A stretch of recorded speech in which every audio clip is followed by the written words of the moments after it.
মানুষ বলে না নিজের বুদ্ধি ফকির হওয়া ভালো, অন্যের বুদ্ধি অত গায়ে লাগাইতে না। তুমি একজন ইউটিউবার হতে চাইলে তোমার নিজের প্রতি আত্মবিশ্বাস রাখতে হবে। তুমি কি ভিডিও করতে পারো, বা তুমি কোন পদে মানে তোমার ভিডিও করলে ভাইরাল হবে, বা তোমার কি স্কিল আছে, সেই স্কিলের প্রতি তুমি ভিডিও বানাবা। মানুষের কথা শুনবা না। মানুষের কথা শুনতে গেলে অনেক কথাই, 10জন মানুষ খারাপ কথা বলবে। যখন সফল হবা তখন তোমার পিছে পিছে ওই 10জন ঘুরবে, আরও মানুষ ঘুরবে। মানুষের বুদ্ধি কোনো দিন কেউ গায়ে লাগাইবে না। নিজের বুদ্ধির বাস খাবা, নিজের বুদ্ধিতেই হবা, নিজেই সফল হবা। অন্যজনের বুদ্ধি শুনবা কে? তুমি ধরো এই বাংলাদেশের ফানি ভিডিও আছে না, উনি কিন্তু একজন প্রথমে কিন্তু ছোট একজন ইউটিউবার আসছিল, মানে ইউটিউবারই আসছিল না, সবাই ভিডিও করছে, সবাই দেখে দেখে হাসছে। হে হে মানুষটা আজ একটা 20 মিলিয়নের একটা উপরে আইডি, আর একটা 17 মিলিয়নের উপরে আইডি। তার এখন মাসিক ইনকাম 5 লক্ষর উপরে। তার আন্ডারে এখন 70 জনের উপরে কাজ করে। বা তুমি মিস্টার বেস, যে কিনা একজন সফল ইউটিউবার, 300 মিলিয়নের উপরে তার সাবস্ক্রাইব। সে প্রথমে কিন্তু ভিডিও করছে, আস্তে আস্তে নিজে অনেক বছর ভিডিও করার পরে কিন্তু আজ এত বড় ইউটিউবার।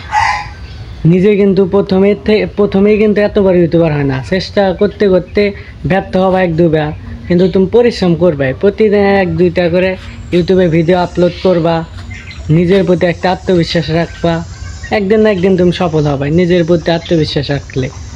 যে সবসময় তুমি ভিডিও ছাড়বা, যে ভিডিও তোমার আছে, মানে তোমার ভিডিও কনভার্ট, মানে তুমি ভিডিও যেটা ভালো মনে করো, মানে যেটা তোমার অভিজ্ঞতা আছে, ওই ভিডিওটা তুমি করলা, তোমার ওটা দিয়ে অনেক কার্যকরী হলো।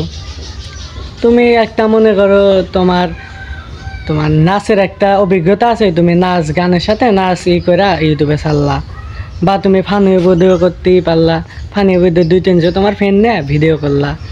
আরও অনেক ভিডিও আছে তোমার যেটা অভিজ্ঞতা, বা তুমি মুরগি একটা, বা তোমার বাড়ির মুরগি ফার্ম, বা অন্য কিছু কবিতা মবিতার আছে, ওইগুলাই তুমি ভিডিও করে ছাড়লা। আরও অনেক কিছু আছে, তুমি যেটা তোমার অভিজ্ঞতা আছে সেটাই তুমি ভিডিও করে ছাড়লা। তুমি একদিন না একদিন সফলতা পাবা। সেদিনকে বলবা যে নিজের বুদ্ধি নিজে সফল হয়েছি। তখন মানুষের বুদ্ধি শুনবে না, তখন নিজে সফল হয়েছে। মানুষের বুদ্ধি শুনলে, সফল হলে বলবে যে আমার জন্য সফল হয়েছে। ওরা কিন্তু খারাপ বুদ্ধি দেবে। তাও যদি তুমি বুদ্ধি শোনো, নিজের বুদ্ধি শুনে, উপরে শুনে নিজে, তারপরে ভিতরে ভিতরে নিজের বুদ্ধি দিয়ে সব কিছু কইরা মানুষের পরে বলবে যে আমার বুদ্ধি ও এত বড় সফল হইল। সেজন্য নিজের বুদ্ধি নিজে ফকির হওয়া ভালো, আরেকজনের বুদ্ধি হওয়া ভালো না। ফকির কিন্তু কোনোদিন নিজের এলাকায় ভিক্ষা পায় না, এই কথা সবসময় মাথায় রাখবেন। আর নিজে সবসময় ভিডিও করবেন। আর আমাকে একটু সাবস্ক্রাইব করেন প্লিজ।